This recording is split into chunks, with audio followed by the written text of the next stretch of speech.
What is up, guys? It is the Bluebloods here coming at y'all with another 2-minute drill, man. It is Friday, July 16th, man, and we are here talking about the LSU Tigers. It's back to the Power 5 today, man. And this topic kind of got brought up due to Brandon being the LSU guy and myself reading a lot of articles about whether Coach Ed Orgeron is on the hot seat. How many wins does he need to do to save his job? So me and Brandon are going to break down whether we think he is on the hot seat, kind of break down what he's done so far at LSU, and then kind of go into, how many wins is LSU going to have to make the boosters and the fans happy with keeping Ed Orgeron into the future. Guys, as y'all know, man, make sure to subscribe now. Hit that post notification bell. We drop an interview 7 a.m. We dropped them all week, man. We had an interview every single day. We kicked it off with Napier, Harper, Jacksonville State DB, All-American, man. We went to Austin Bolton on Tuesday, Alcorn State running back. And then on Wednesday, we had a conversation about mental health in sports with Byron Jamar Terry, man. Shout out to him for coming on and talking about that. Yesterday, we had Isaiah Chambers, Buckus Award, or not Buckus, my bad, Buchanan Award finalist and FCS All-American. And today, we had another Jacksonville State player, Jalen Swain, OVC All-American, all FCS freshman team. We got the biggest and best FCS stars right here on the Bluebloods, so make sure to go check all those out. And boy, I can't wait to announce who's coming on next week. Y'all ain't ready. I promise that. But let's get into it, B-Dub. It's a simple question today. Is Coach O on the hot seat going into the 2021 season? That's it.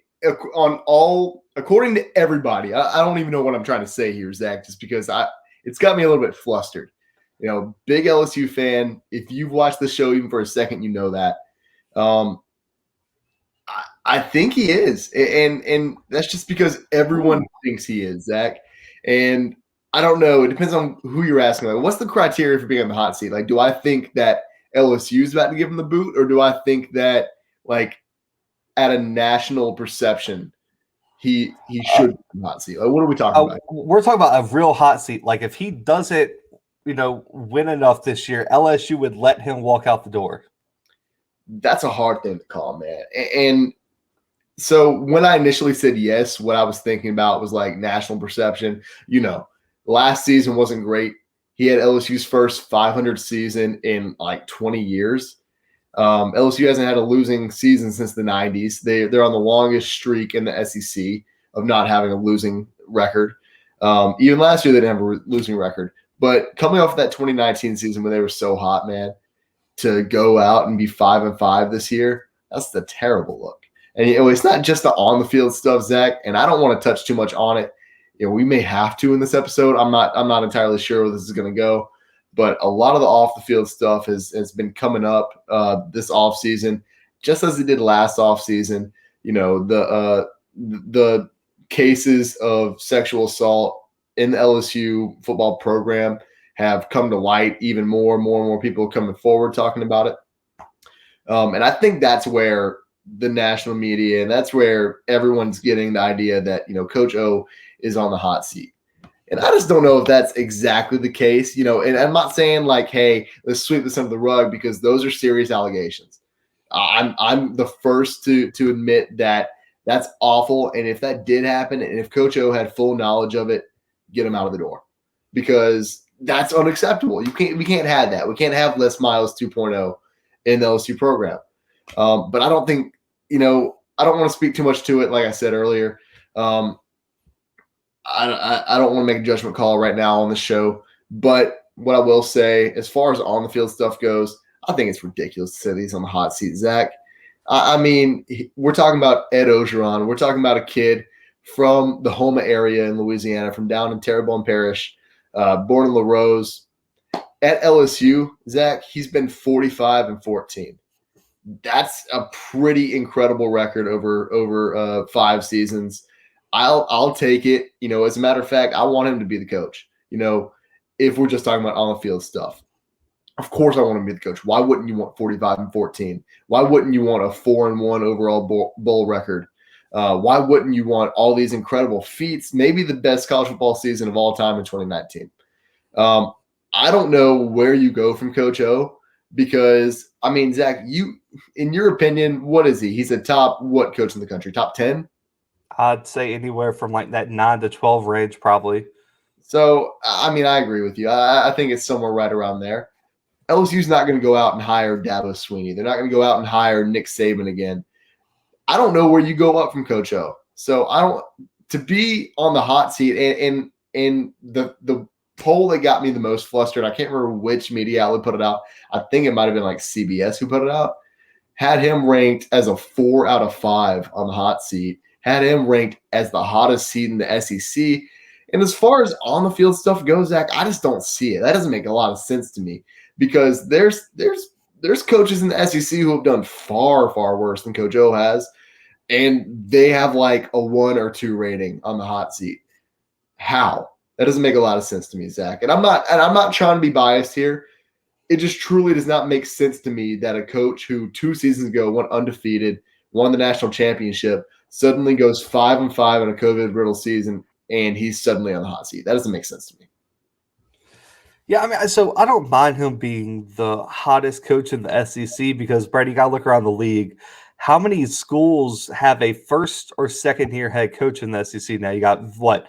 Vandy, Missouri, Arkansas, Ole Miss, Mississippi State, Auburn, South Carolina. Like, I mean, that's over half the schools in the conference have a new coach. I mean, and then you got Nick Saban, Jimbo Fisher, Kirby Smart, and Dan Mullen, and some of the other schools. I guess what I'm saying, Zach, and I want to make this abundantly clear here before you go any further. We're not talking about Coach O being like slightly ahead of these coaches that just started. We're not talking about a bunch of, if we're going on a scale to 0 to 5, we're not talking about a whole bunch of 0s, 1s, and 2s on here. Yeah. I mean, he's a 4. That's kind of crazy. I'm not going to lie. The second highest is like a 2. And like, yeah. I don't know, that just doesn't make a lot of sense to me. How is he, a coach who won the national championship 2 seasons removed or 1 season removed? How is he on a hotter seat than like Mike Leach even, who State? Good Lord. Listen, let me turn my head the correct way. That number 10 jersey right there, it's autographed by the head coach who won a national championship and was fired after 2 years. That was different, Zach. They went 3-9. Okay, so that's where I wanted to go. So I think I know LSU fans stop. I'm not comparing you to Auburn. I'm comparing the learning experience that you got from what Auburn did.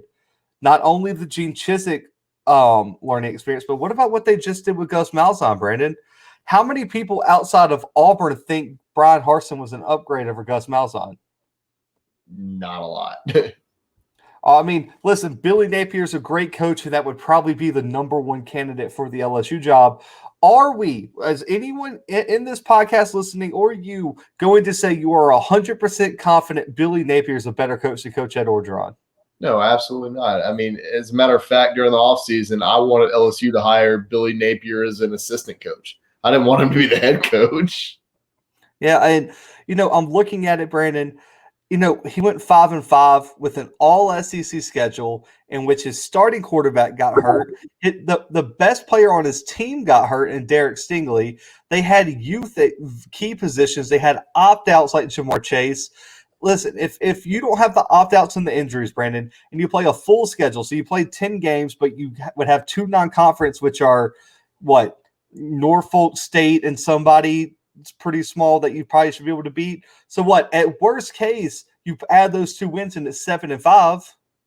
Right. Would we be having the same conversation if he went 8-4, 7-5 in a normal season compared to the 5-5 all SEC schedule with COVID issues in which LSU barely had enough scholarship players at times to get on the field?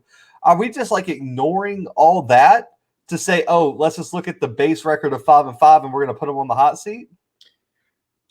I mean, that's how it seems, Zach. It really does. And that's why I'm so frustrated. And, I mentioned it before this past season.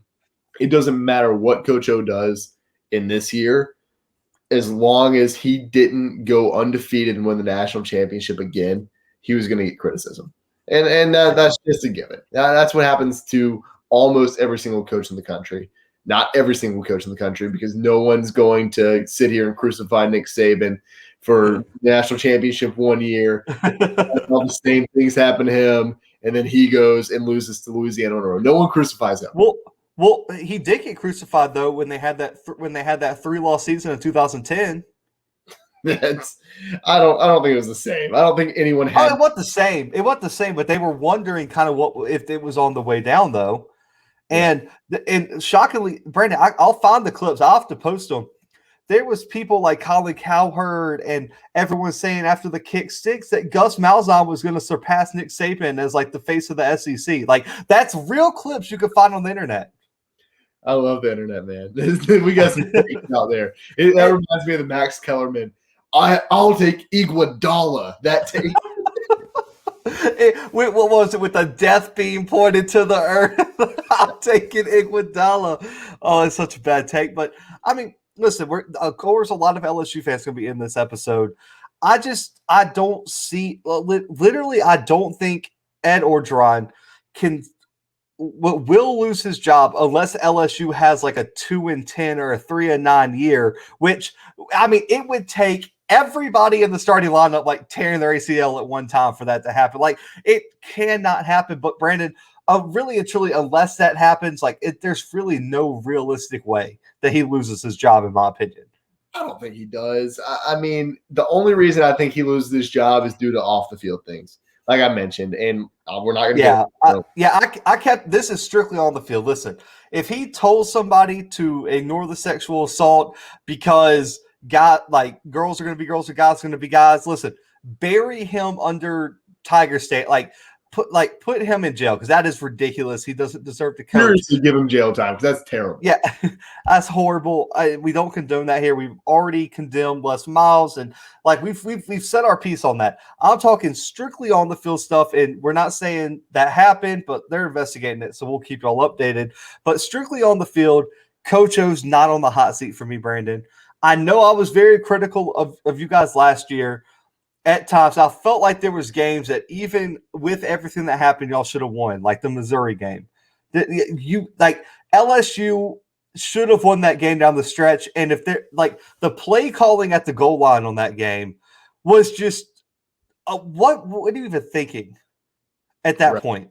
Right. Like, just put it like you're at the 1 yard line. You're LSU. Like put it in the zone, and then Auburn game. It was way worse than it ever should have been. Like, you have a brand new starting quarterback playing his first game in Jordan-Hare, given it's a partial crowd. Dude, what are you doing? Like, you can't establish a run game, and you just throw him back there when Auburn can pin its ears back and not expect him to make errors with a group of wide receivers that at that point, Brandon, were mostly unproven outside of Terrence Marshall. Right. You're right. I mean, and then that A&M game, let's pump the brakes on blaming the LSU defense on that loss because they played an outstanding game, made Kellen Mond look stupid, and then the offense, what is the offense? The offensive game plan at times last year, Brandon, really just put a big question mark around it. And I know the defense caught a lot of flack, and they should have at points, but I think it just everything that could have went wrong for LSU last year went wrong, Brandon. And so I can't see that happening again this year. And so I just don't see how Coach O loses his job unless it was still that off the field stuff. So what if it does come down to on the field stuff, Zach, and it does come down to LSU has a certain record, what do you think that record has to be for him to be fired? And let me say this before you answer. He has essentially all new coordinators. I mean, and he does have all new coordinators. He has essentially a whole new staff because he has a brand new offensive coordinator, brand new passing game coordinator, and a brand new defensive coordinator. Do you think that it falls on his shoulders at a certain point? Do you think it falls on their shoulders at a certain point? And what record do you think LSU needs to give him the boot? 4 or 8 or less. Yeah, I think he has to have a losing season for sure. Yeah, 5 and 7.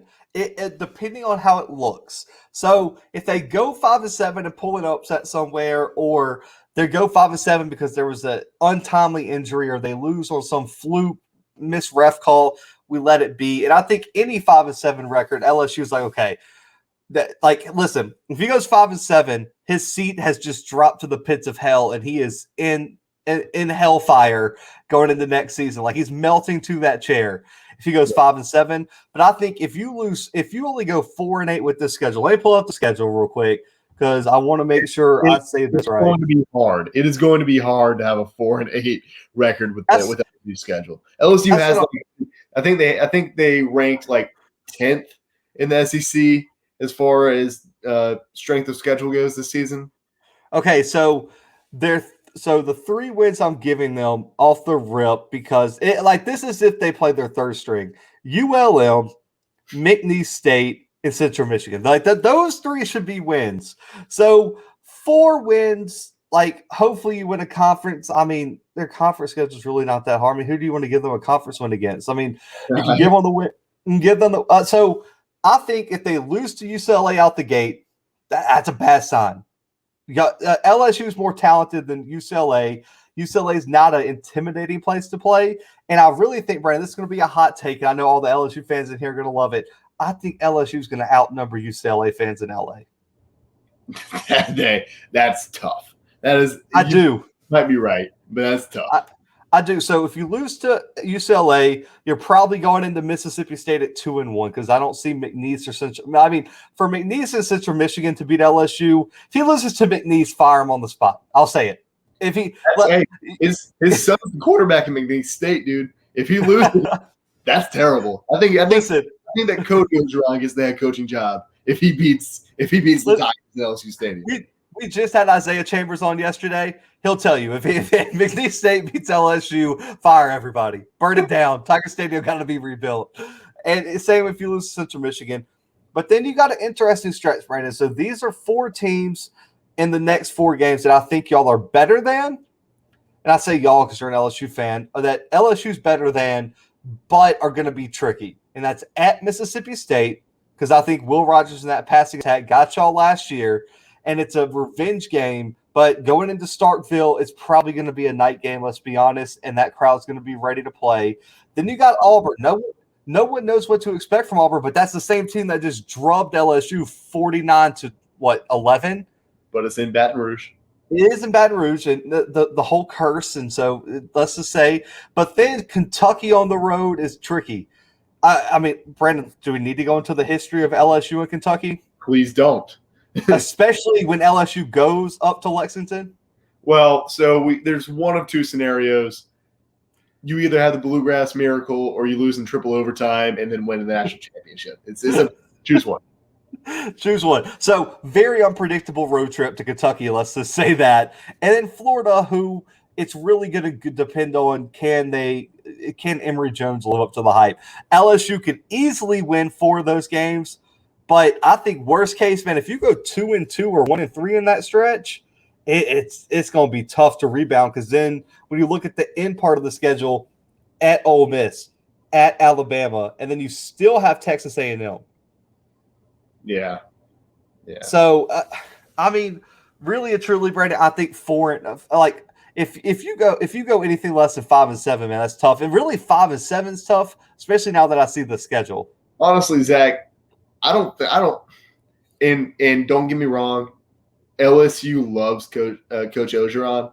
The boosters love Coach Orgeron. They don't want him to lose this job. But if we see another 500 season, that's tough. Now, LSU is not what LSU is. That's not what LSU has been in the past since the 90s. And I don't know if they're going to tolerate it. Man. Listen, I got high expectations for LSU. I can't give y'all my official prediction. Brandon can't either. We got an SEC preview coming down the pipeline later this month, early August. So, guys, I want y'all to comment below. All you LSU fans that are tuned in, how many wins does Coach Ed Orgeron have to get to keep his job? What do you think is like the worst case scenario? Do you even think he's on the hot seat? Me and Brandon think he's fine in terms of on the field things. Coach Ed Orgeron is not on the hot seat. He had one bad season. And there are so many asterisks next to that 5-5 record that it could fill a whole book like that Joe Burrow did with all his records the previous year. So let's calm down there. But comment below your opinion, man. Make sure to subscribe now. Hit that post notification bell. Me and B-Dub will be back next week, man. Rocking with y'all with the 2-minute drill. More interviews Monday. I will announce the guest that we've been hitting at, the Power 5 guest. But until then, I can't. Sorry, guys. But we do have Spencer Wagey coming on, man, Monday. The interview drops at 7 a.m. North Dakota State defensive end. He is an FCS All-American, man, MVC Newcomer of the Year. So make sure to check that interview out as well on Monday. But, guys, for B-Dub, for myself, we hope you all have a good weekend. But right now, we out.